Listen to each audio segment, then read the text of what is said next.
ang Malacanang ngayong araw po ng Martes. Ano ba ang mga ganap dyan sa Malacanang? Si Pangulong Bongbong Marcos mag-i-inspeksyon daw po dyan sa NAIA o sa Ninoy Aquino International Airport.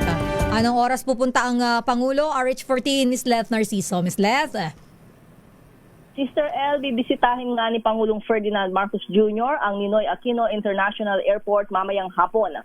Sisilipin ng Pangulo ang improvement sa NAIA Terminal 3 sa ilalim ng Public-Private Partnership ng gobyerno at ng New NAIA Infrastructure Corporation. Napag-alamang simula ng i-turnover ang operasyon noong Setyembre ng nakaraang taon ay sumailalim na sa serye ng upgrades ang paliparan. Layo nitong mapahusay ang serbisyo, gawing maginhawa para sa mga pasahero at gawing moderno ang pasilidad. Bahagi ito ng pagsisikap ng administrasyon na makapaghatid ng world-class infrastructure sa pakikipagtulungan sa pribadong sektor.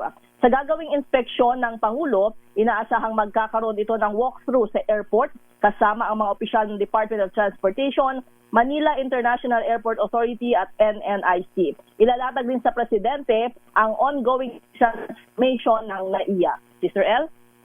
Ms. Leth, aside dito sa pagpunta ng Pangulo dito sa NAIA, ano pa ang kanyang schedule ngayong araw? At may balita na ba tungkol dun sa mga nagpasa ng courtesy resignation? Kailan daw ang announcement ulit?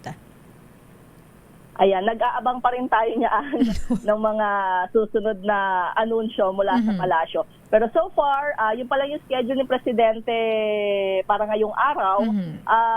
Malaman natin mamaya kung mayroon ba siyang sectoral meeting ngayong araw ng Martes o kung ano pa yung schedule niya para ngayong umaga. Alright, maraming salamat, Ms. Leth.